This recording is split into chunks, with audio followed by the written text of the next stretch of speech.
Hello out there, fellow exiles. It's that time again. Patch notes have dropped and the new league is 1 week away and it's time to prepare. And checking through the patch notes, it seems Shield Crush has gone absolutely untouched. So I figured I would continue my journey with it and try and see if I can improve the build a little bit further this league here. So I prepared a little document here and allied myself with a pen so I can make a few notes along the way. And then I'll try and give some insight into how you can league start a Shield Crush and then get a really solid entry into the league and see how far you can push it if you feel like it. So the content for the video is there's going to be three main points. Is that I'll go through a crit version, which is very well suited for a trade league. There's a non-crit version of Shield Crush, which is very well suited for solo self-found. You can also do it take that approach in the trade league, of course, but it's very easy to put together. And then in the last one, I'll have some leveling guide tips for how you can get the build off the ground in the first place. I will, of course, also add PoBs will be added in description. Let's put it like description. I'll do that later. But let's take a look at the core concept of the build. Shield Crush is a skill that does not use your main hand weapon, but instead uses your offhand. Well, not a weapon, but it uses your shield. And the way this works is that you get a large chunk of flat offhand physical damage based on the level of the Shield Crush gem, and then you also get additional added physical damage based on every 15 armor or evasion rating on the shield. So if you have a very strong defensive shield, you get a lot of flat physical damage added on top of the initial chunk. So that's how the way the skills work. There is no damage multiplier on the skill, meaning it is 100% damage effectiveness. Meaning that if you get 3 to 5 added physical damage due to armor or evasion rating on your shield initially, that is the damage that you get. It's not like you don't get any multipliers on it. You do get a minor one though, which is attack time. So instead of having 1 attack per second, it takes only 1.8 seconds per attack. That's decent. And then you have the critical strike chance, which is only at a measly 5%. So that is not very good.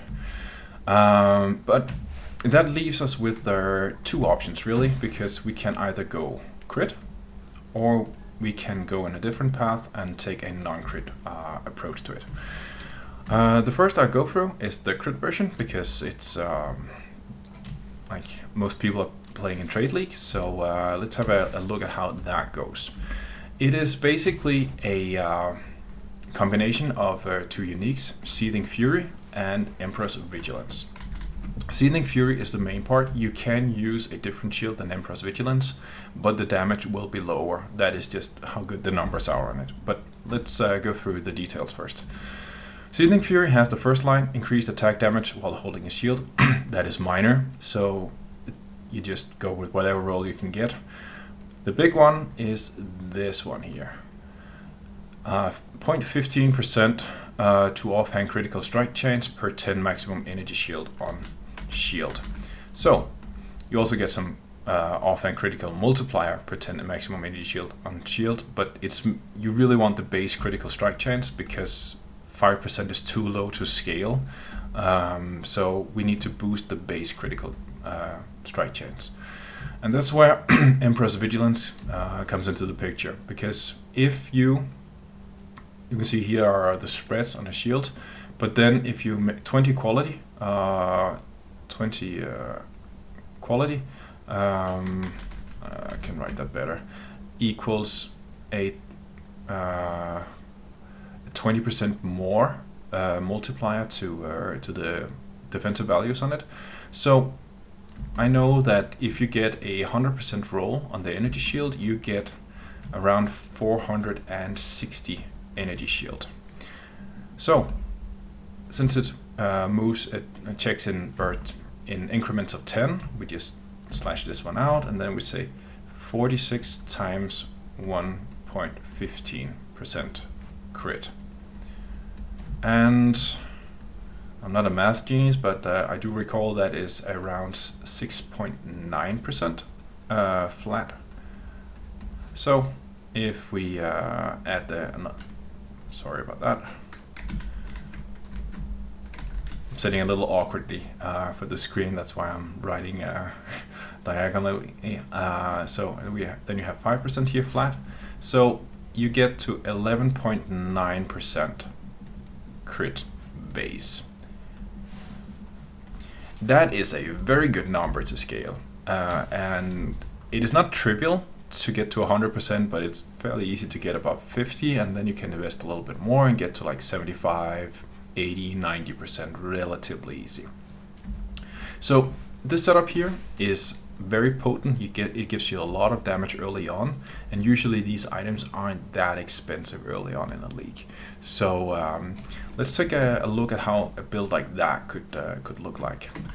So I have here, that's my character in Secrets of the Atlas. It's a level 98 Slayer, and you can see I'm using Emperor's Vigilance here. And the tooltip here in game is almost 5 million DPS. That is not a number you can use to very much, except that this is a very large number, and that gives you a little insight to the build. So if we jump into Path of Building, which gives us a lot, some much better numbers, you can see I have the character here. It's level 98, Duelist, and Slayer. And you can see there's a hit DPS number here of 44.5 million. And that is with 2 overlapping waves. But I don't have any other custom modifiers. I'm not cheating on anything to boost the effect. On the contrary, I can actually increase my effect of Pride. So you see the damage goes up. If I have killed recently, then the damage goes further up. And if the enemy is on low life, that means if they are at 50% or lower of their total life, you can see the damage goes up a lot more than that. So I don't like using those numbers because I like to know my base level of damage when I'm building stuff. But these are the basic numbers. You can see the EHP is pretty solid at 124, and I have a life leech on hit rate, which is more than 3,000 every second. So so I get a lot of recovery on things. But let's go here in game and take a look at things, because it's a little bit easier to I think to look at the different things. So let's see here. First, I have a Varanastra as my main hand weapon. It doesn't really do anything on its own. I'm cheating with something, but I'll get back to that later. I have a helmet here. It's actually not that good, and it's not a very good base for it. But I needed the suppression, intelligence, and accuracy rating with some life as well, so I just grabbed this one here, but it's actually not that good. For the implicit modifiers on it, you absolutely want the reduced mana cost of attacks, but it's just a lesser modifier from the Searing Exile, so it's really easy and cheap to get. And then you can get the mana reservation. It makes life a little bit easier on your mana, but you don't absolutely need it. Then there's an Emperor's Vigilance here. You can see I have 30 quality. That is expensive to get one of those. And you can see the energy shield is at 500, so that's a bit more than the 460s that I mentioned earlier. And then the armor is almost at 2400, so that's a lot of flat damage there. I am using Relicash Impatience. This is because I am stacking Frenzy Charges, you can see here. And then because I am a Slayer using Masterful Form, I convert my maximum Frenzy Charge count to also apply to maximum Endurance Charges. So when I go into charges, you can see I have 10 Endurance Charges. I count as being on 10, and then I also have 10 Frenzy Charges. Relicash, you can get these boots with either count as having maximum number of frenzy, endurance, or power charges. So it's important that you get the endurance charges. And the reason for that is, if you look here, you can say physical damage reduction per endurance charge, and elemental damage reduction per endurance charge, 4% per each. So it is 40% damage reduction for both physical and elemental damage that I get from this. So that is an absolutely massive defensive layer on its own. Then I have Admiral's Arrogance. This is to get +3 to level of all melee skill gems. This is a huge value, because if you look at the shield crush up here, you can see it has 10 to 15 added physical damage per 15 armor or evasion rating on shield, and it also has 0.8 meters to radius.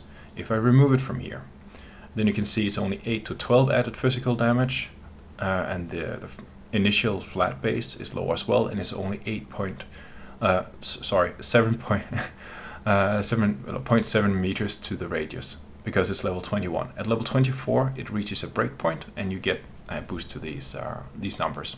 So it's getting from 23 to 24 is close to 25% more damage, I believe. That is how massive the breaking point is. Then also, these gloves are corrupted with +1 to maximum frenzy charges. That makes them really expensive, but I mean, the character is very strong, so I was able to afford these early on, simply because I could get a bit ahead of the rest of the pack. Chest piece here is I get 1 frenzy charge every 15 seconds. That is the only source of frenzy charges that I have outside of killing things. You get a chance to get the frenzy charges when you have blood rage running, and also I have Disciple of the Slaughter, which gives me a chance to gain a frenzy charge on kill.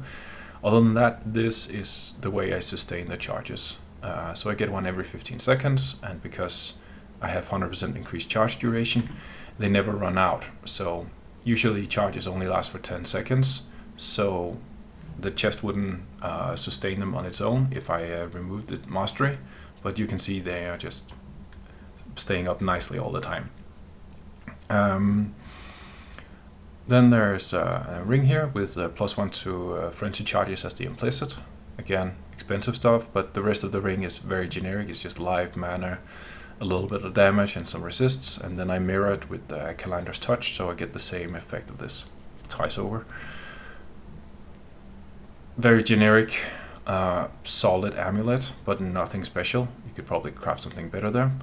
And the chest, I forgot that before, but it has the essence modifier, 10% reduced extra damage from critical strikes per endurance charge. And because I have 10 of those, it means I am immune to critical hits.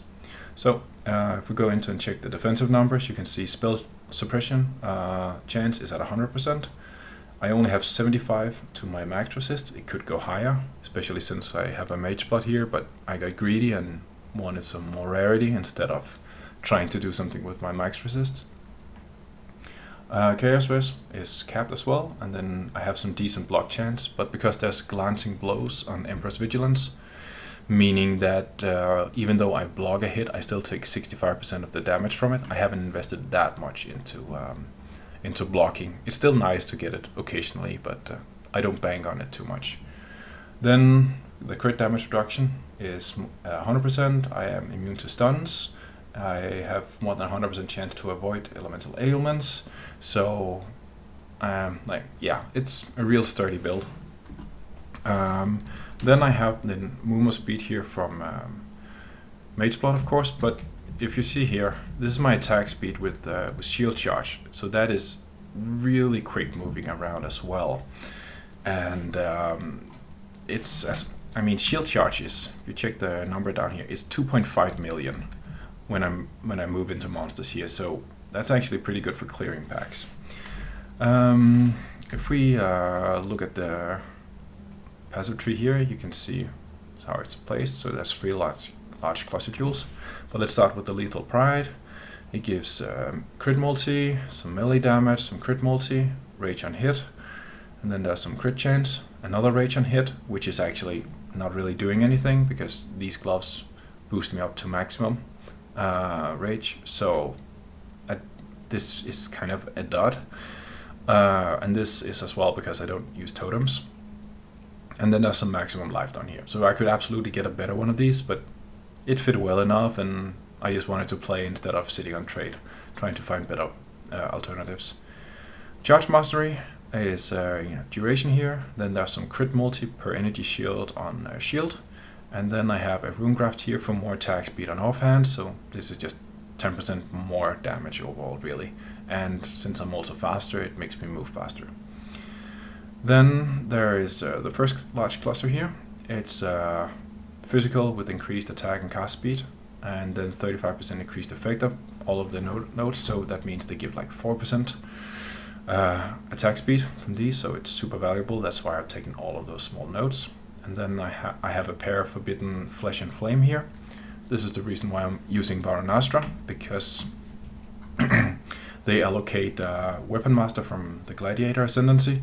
So I get more accuracy rating while wielding a sword, more area effect while wielding a mace, more crit chance while wielding a dagger, 20% of leech is instant while wielding a claw, and then more damage against enemies on low life while wielding an axe.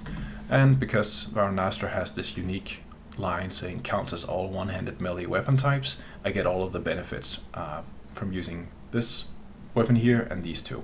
So it's not mandatory, but it is a strong combination, that's for sure. And then it's corrupted with more area of effect because that's more clear speed.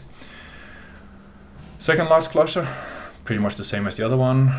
Increased effect and some attack speed, and then utility stuff. Then I have Seething Fury here, so you can see it goes with Empress Vigilance. And take a guess for yourself, like I have this number here with Seething Fury, and if I remove it, it gets a lot lower. Like that much lower. So there's a reason why this is a combination, and you get this much damage from it. Then Storm Shroud is a way for me to become immune to elemental ailments and give me some ignore enemy physical damage reduction because of the corruption. Here I have a Light of Meaning. Could maybe be something different, but it is fine, and I also get some more chance to ignore enemy physical damage reduction. And it gives all of these small nodes the additional benefit of 6% increased physical damage. So it's actually 10% damage overall for this this one passive, for this one dual socket here. And then I have the last one up here, which is another large cluster, again with the standard setup and then some more value. And then I have a Viridian Jewel here, because it can give physical attack damage leached as mana, and that is taking care of all of my mana leech in the build. And then I have a Watcher's Eye, which gives me some crit multi and some physical damage while I'm using Pride. For the auras, I'm using Pride, Flesh and Stone, and Precision. And then I also have Blood and Sand. And then I use Assassin's Mark as my only curse. And then you can see here I have a tattoo to just make sure I cannot be stunned. I just need a couple of percentages, so I put it on here. But that's the setup. And if you want to see it in play, in action, then you can go and check my playlist from last league. I'll link it in the description below, and then you can see how it performs. It is very solid and strong, so but yeah, judge for yourself. But let's move on to the non-crit version, because that might be a little bit more interesting, because it incorporates some of the newer things that I've learned about the build. It revolves around using normal shields, well, rare versions of either of these two types, and then just getting as much armor or armor and evasion on these shields as possible. These two have the highest numbers you can get. Colossal Tower Shield has the highest initial value with 601 on a perfect roll, but Cardinal Round Shields can actually go higher, even though it's only 480 total defense value you have here, because of the hybrid modifiers. They simply scale higher than what you can get. So a Colossal Tower Shield is it's cheap and easy craft, and you can get like 2 to 2.3k armor on it. Whereas the Cardinal Round Shield, it's a little bit more costly to craft, but you can get plus 3000 defense on it. And you can actually go even higher than that, but then it starts getting real expensive. So initially, go for the Colossal Tower Shield and then move on to the Cardinal Round Shield later on. And then there's the keystone here, Precise Technique. I'm highlighting this one. You don't have to use it, but if you get fairly close to it on your passive tree, you might as well, because you get 40% more attack damage if your accuracy rating is higher than maximum life. But the cost is that you can never deal critical strikes. But since the crit chance is only 5%, then it's not 40%, it's more like 35% more damage that you get from Precise Technique, which is pretty close to another link in your setup without too much investment. So if you can reach it, it's absolutely worth taking. And this is the solo self-found friendly version, because you don't rely on as many uniques in order to get the build going. But I will relog here, and then we can take a little look at a version from solo self-found in Mercenaries. So just a second, then I'll get it in here. Also, I will be putting up, let's take a look at that now.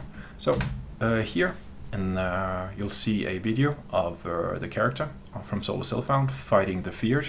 It took me a long while to drop a Cortex before I could actually get to do this fight, and then it was just easy, as you can see here. I mean, the damage could of course be higher, but the survival is absolutely solid. And well, I'm not very good at this fight. You'll see that in a second, because I moved too slowly away from that flame blast. But I mean, it didn't even take half of my life away. So you can see they drop. I am at a very healthy life total all the time, and well, yeah, job's done. That's really it. So if we take a look at the character in here, it is a slightly different version than the one from Trade and the crit version. Suppression is still the same, resist are pretty much the same as before, but then we get to the chance to block attack and spell damage. And I have 65% on both, and this is true blocking. That means I don't take any damage 65% of the times from hits. And then the rest of the numbers aren't as impressive, but 70% reduced extra damage from critical strikes. I'm not immune to them, but it's kind of close. And then I have patched out some of the other things that I needed to with the build. It is very, very solid, and you can see it's level 99. And I have not played it nearly as long as I did on the one in Trade, which is only 98. And that really just boils down to this character doesn't die that much. And then eventually you will level up, even though you might be a little bit slower. But see, not that one. Let's see, inventory. There we go. So the reason why I want to highlight this build is that you can reliably put something like this together on day 3 in a league. And I'll show you this on the gear. There might be 1 or 2 exceptions to it, but you can get really close really quickly. So Prismatic Eclipse, that is a 1 chaos unique, and maybe we can get some better ones in this league, who knows. So this is a Fail Corruption, nothing special there, it's just attack speed because of green sockets. The helmet, that is really good, but I needed it for the intelligence, the accuracy, and the life, and then the fire res is of course nice, and then the defensive numbers are really good as well. So you can get something similar to this, but just with lower defensive numbers, and that's enough to get going. Amulet here, I mean, there's a lot of chaos res on it, but other than that, it's nothing exceptional, because I don't really, you can see my Shield Crush here is level 25, and from 24 to 25 you don't hit anything major like you do from 23 to 24. So it's a fine amulet, but nothing exceptional. The ring here, I mean, life, resists, and a little bit of damage and some strength to even things out. This one here, it has a high accuracy roll, which is nice. But other than that, it's still just the same. It's life, resist, and a little bit of damage. That's all. Chest piece, I mean, there's some defensive number on it. It has the frenzy charge every 15 seconds, as the other chest had. But other than that, you can see it's okay. It's tier 1 life, that's nice. Tier 1 armor and evasion percentage. But then it's only tier 3 flat armor and evasion, and tier 2 lightning and fire res. And then it's a very low suppression craft onto it, but it's what I needed to get to 100%, so it gets the job done. Nothing fancy. Then Admiral's Arrogance here. +3 to level all melee skills to hit level 24. But it's the only pair I got here in Solar Sylphound, so I didn't dare corrupt them and try and go for a +1 frenzy. Perseverance, this is whenever I am fortified, I also get Onslaught. That makes me a lot faster. So it's, let's see here, Onslaught grants 20% increased attack, cast, and movement speed, so that's really solid. And because of it gives 1% increased attack damage per 200 of the lowest of armor and evasion rating, then because I got some solid numbers there, and when I used the mercenary I got above 20,000 armor as well, so that gives actually quite a bit of damage as well. Like I'm at 749 here, so if I remove it, I mean, it's not that much, but it's not nothing either. Then there's a pair of Dark Ray Vectors for +1 frenzy charge and some movement speed, so these are 40% movement speed boots. I couldn't corrupt into a good pair, but I mean, they get the job done. Then I have my shield, which you can get something like +1200, +1300 armor and evasion. You can get that fairly reliable within the first couple of days in the league, whenever, especially when people start getting shipments with good gear bagged on them, in the cargoes. And then I tried to synthesize it, but I got fire and cold resistance. I was hoping to get some defensive modifier there, but well, I didn't, but it's fine. I mean, it is 2 tier 1s and 1 tier 3 defensive modifiers, meaning I can actually get 20% increased armor and evasion rating if they had all been tier 1 modifiers, so that could be higher. And the quality can also be higher. That would be 10% more to the armor and evasion rating, so that would be massive as well for damage. But it's a very solid shield, and it absolutely got the job done. Then if we look in here on the tree, I have a Lethal Pride here, and it gives me a 5% chance for double damage, maximum life, nothing, 5% chance for double damage, 1 rage on melee hit, that's for the gloves, and then there's some reduced damage from critical strike chance, from critical hits from enemies. So it's good, it's not amazing, but it is what it is, it's fine.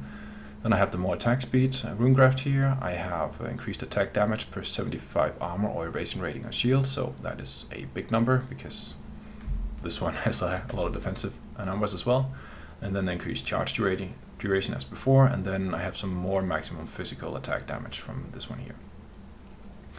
If we look at the large clusters, this might be the second thing that is hard to retain on day 3, because in order to get the 35% increased effect and 3% increased attack and a cast speed, you need to have an item level 84 or higher large cluster, and they might be a little rare early on, but eventually you get them, and then they are relatively easy to craft with Harvest Juice. You just click on speed modifiers and then wait until you get the 35% increased and also have the 3% attack speed.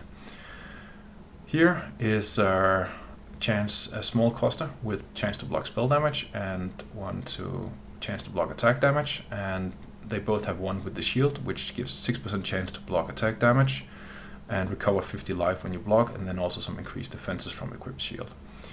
Having 2 of these and this node over here means I get 130 life whenever I block. And that is massive for sustain. I'll show you that here in a minute. This one here is a little bit different. It's I needed Iron Breaker, so I have 50% chance to ignore enemy physical damage reduction, and this one over here is also 50, Bastion Breaker. So this means with these two that it doesn't matter how much armor or physical damage reduction monsters might have, I ignore it. All my damage is true damage, unless they of course have something like take less damage or something. But these are really nice to haves. And then some more damage here. This one here was to get some life and chaos rest because I was a little low on that. And then by chance I rolled Vicious Guard onto it, and it turns out I actually needed those 6% chance to block attack damage in order to get to 65-65.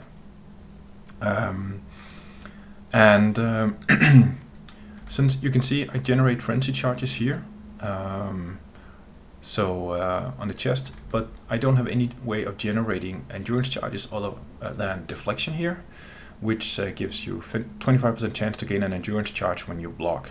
And because I block so much, this is almost instantly getting me to 8 charges, and then I just sit there for the rest of an encounter.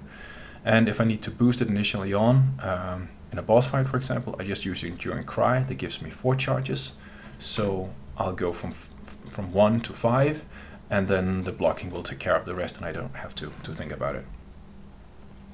Last dual socket here is Mana Leech really, and then I have anointed the last frenzy charge up here. So this is the basic setup. I also have, oh yeah, that's right, I have a basic duel here, just generic damage. And then when bossing, like I did when fighting the Feared, I would not use haste, but instead use Pride. That gives me like 25% more damage overall from this one here. But when I'm mapping, I prefer just being faster with haste. Let me see if I can have a decent map here. That looks fine. So let's just open this one here. I just want to show you how tanky this character is. So we just open this one here. I can find some monsters because I should just be able to AFK here. You can see I'm at maximum endurance charges already. They just generated almost instantly. And I mean, I have some tricks here with the flask. When you block, you still count as getting hit. So whenever I block, I still get the 2 charges. And then when these are filled up, they activate themselves. And yeah, you can also see the damage is fine. But I mean, looking at this, it's solid. I don't know why they stop attacking. That's kind of weird. Anyway, it was just an example of how much sustain you get from one with the shield. So yeah, this was the solo self-found version with the precise technique, and let's go into the PoB here. Sorry, I postponed that one. Don't save. So this is the PoB with for the solo self-found character, precise technique. I have a 10 million DPS. That is a lot lower than the crit version, but you can see the effective hit pool is at 216, and there's something weird going on because if I remove these nodes over here with suppression, and then I press on this one, which is lucky, I seem to be going up, and I don't know why, but it's just something that's weird.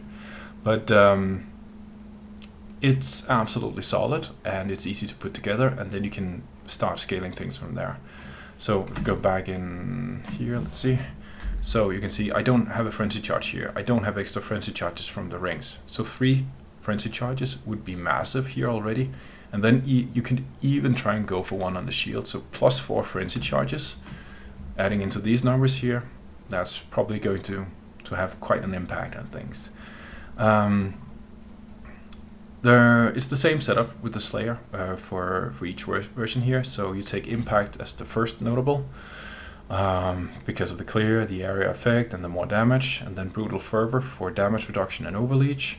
Then you go into Masterful Form because of the charges, and then the last node you take is Bane of Legends because there's not really anything else that you benefit from. So maybe you can get something better with the Bloodlines whenever we get to see those new ascendancies from this league.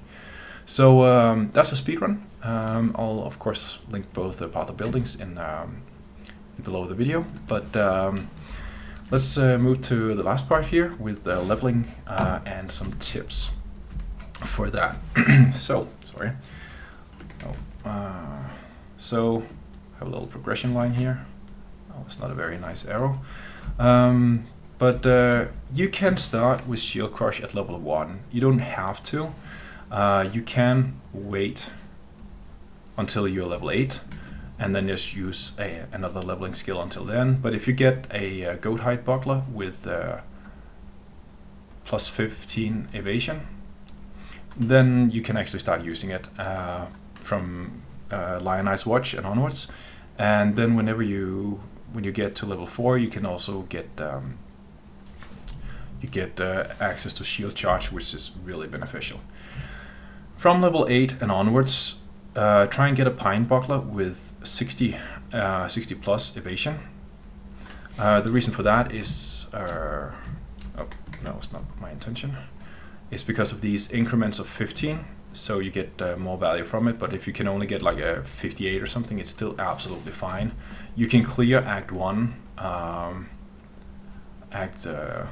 with a white one of these. That is how good the damage scaling is. When you get to Act 2, you go for a pine buckler, Act 2, and you check the vendor and see if you can buy one earlier, immediately when you get to Act 2. If you cannot, then gambling is your friend. Equal friend. Because it is super easy to get these bases early on. So you just save up all the gold that you have, and then you go gamble for a painted buckler, and then you'll get like plus 130 evasion, and you get some movement speed as well. And then if you roll it, then you might even you can actually get, I think I've gotten like a 300 evasion once when I got really lucky with an alteration, not alteration, but an alchemy orb on it. So, but that is rare. So just get a little bit there. It'll make it so smooth, and then you just steamroll the entire act with it. At level 30, you can equip a reinforced tower shield, and this is a huge bump as well. You can of course get better shields between these, but these are like the breaking point or benchmarks that you want to aim for. A reinforced tower shield is easily 300 to 500 armor. And that is just, it just makes such a difference whenever you get it. It's ridiculous, really. Yeah, feel for yourself and tell the difference. And also the survival is massive because you start getting so much armor, so whenever smaller monsters try and deal physical damage to you, you just like ignore it. At level 42, you can get an enamel buckler. They are often going between 400 to 600 evasion, like roughly. They might not always be better than your reinforced tower shield, and like getting a 400 or 500 reinforced tower shield, you can just skip ahead until the girded tower shield. But you have movement speed. But movement speed is just like, it's just so nice. So if you get a chance to get a good one, grab it. Otherwise, just stick with the tower shield. At 51, you get the girded tower shield, and this is where it can start being beneficial to invest a little bit into crafting it, because you can fairly easy get from 700 to 1000 armor. And I think I've even gotten like 1200 plus once when I hit some really lucky modifiers on it. But it is such a massive increase. It's like, compared to what you could get from like crafting a weapon in the act, it's bear no resemblance really. When you get to like level 67, by the way, don't gamble on these things unless you absolutely have to, because you save up all your gold when you get to level 67. Because then you go gambling, and then you get one of these. And these are super easy to craft to get like 1200 to 1500 armor. And that is actually enough for red maps.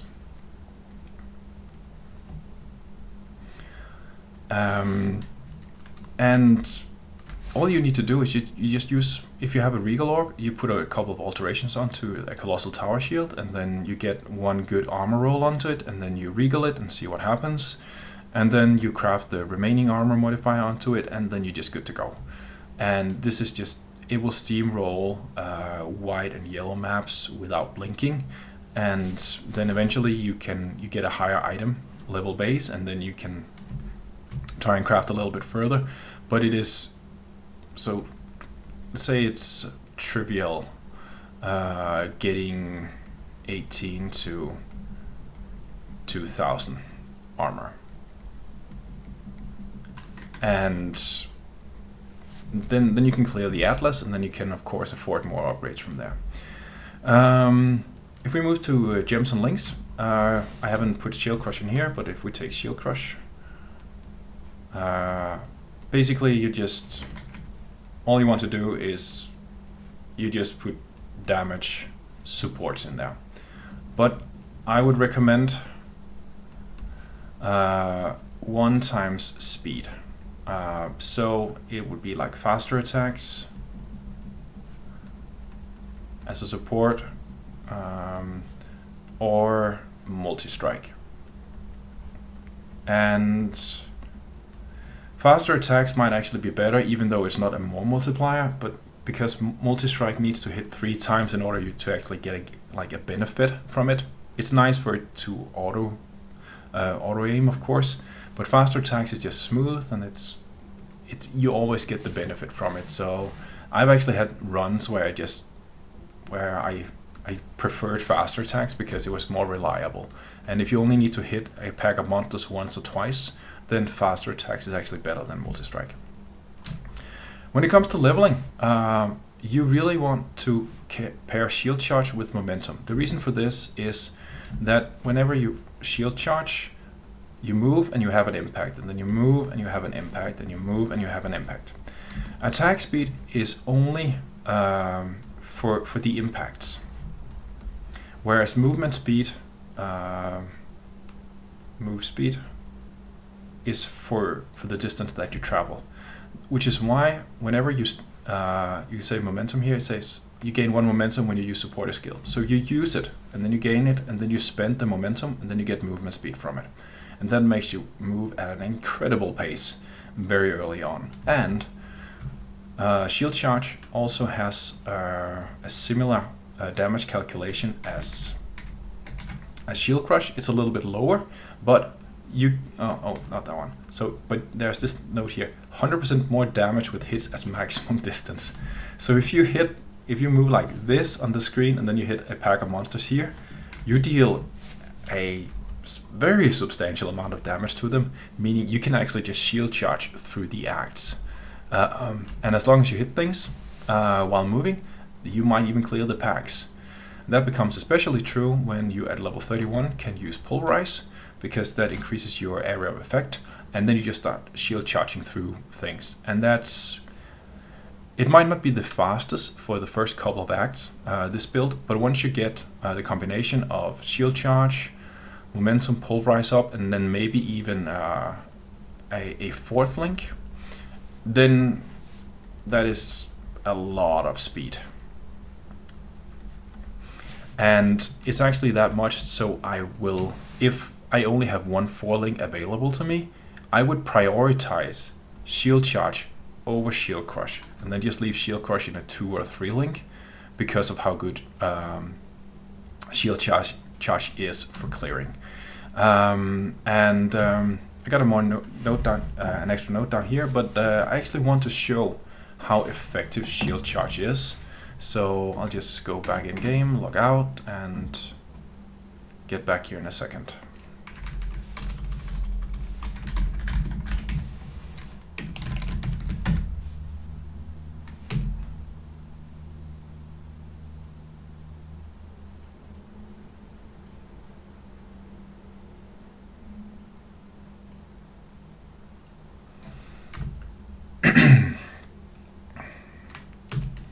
Okay, so back on at a character here, you can see it's a level 86 character, and I haven't played it that long. I stopped playing it at 10 hours. The reason why there's some extra minutes on it is because I had to retake this video a couple of times because I was stupid and then I had some issues with the microphone.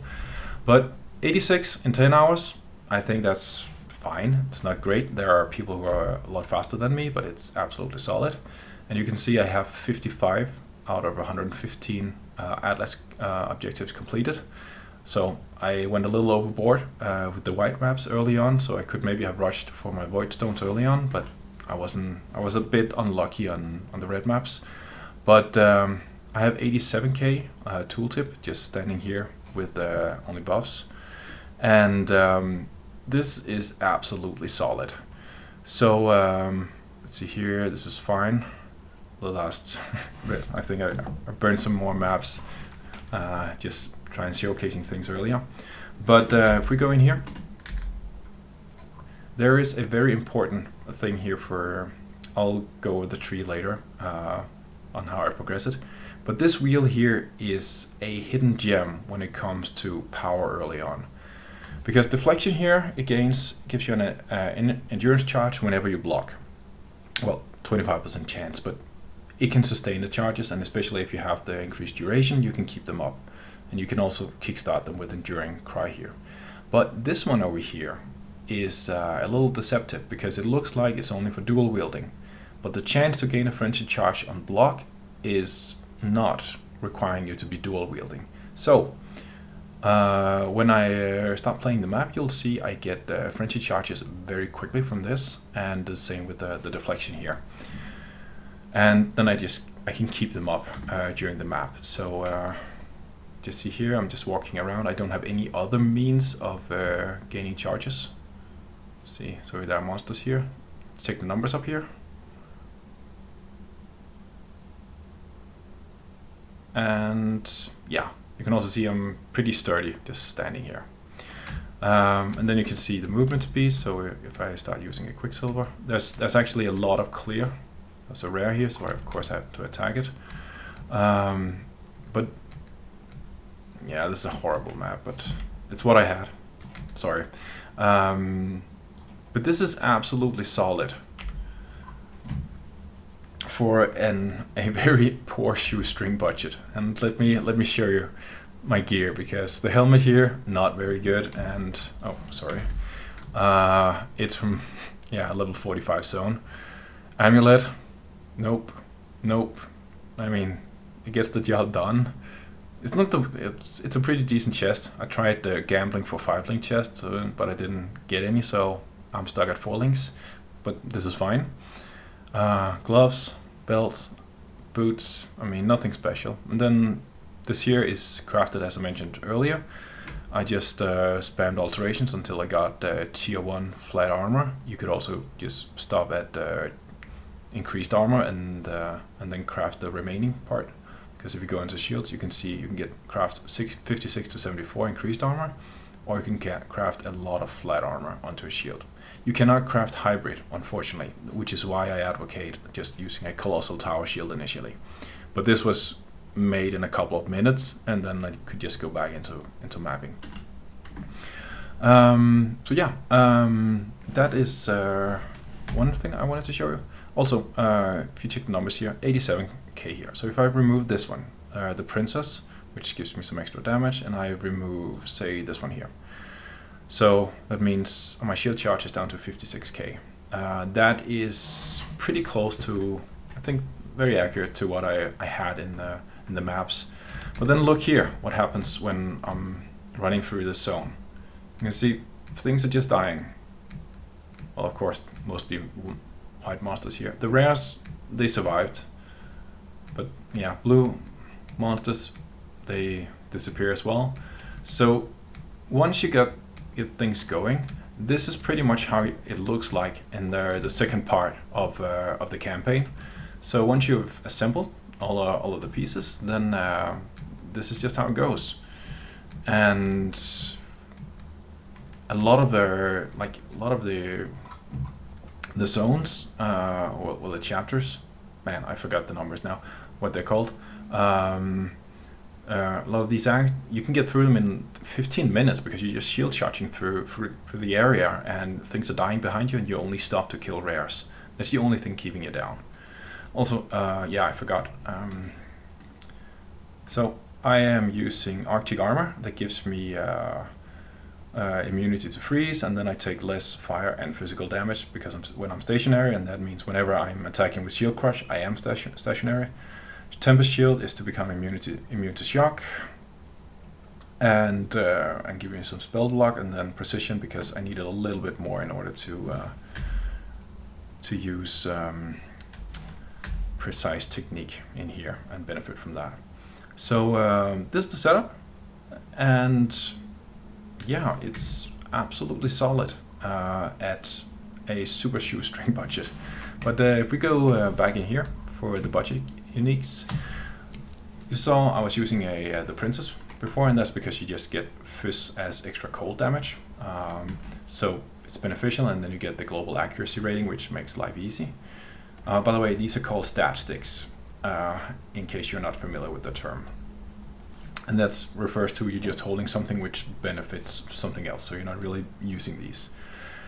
Another one which is really useful, and I've actually used this for rep maps several times over the princess, is Lavianga's Wisdom, because, let me zoom in a little bit, because you get flat life and mana, and you get increased area effect and area damage. It does make you a little bit slower, but it's okay. And then because it's so common, then you can get really good implicit corruption. So sometimes you can get 15 to 20% increased area effect as well up here. And I mean, you can get plus 40% increased area effect from one of these small things here, and that increases your clears so much. It's really nice. This one here, it gives increased global attack speed per green socket. So you just do 3 green sockets on it and 36% increased global attack speed. And because Shield Crush is such a hard-hitting skill, that is very substantial, and you also have the global accuracy rating. And since we get some new interesting stuff with uniques due to the league mechanic in 3.27, who knows what these things will look like. So maybe some can discover some really interesting stuff. And then the last thing I want to mention here is the Bringer Rain, because it is usually when you're done with the campaign, you can buy one for 3 to 5 Chaos Orbs. Chaos. And it is, it is Atlas done, really. You might feel them at tier 16, tier 15 to 16. They might start falling off a little bit, but from all the value that you get from it, it almost feels like cheating. The reason for it is that you get these 3 lines here. So, well, you only really need the 2 of them. So it's level, you support socketed attacks.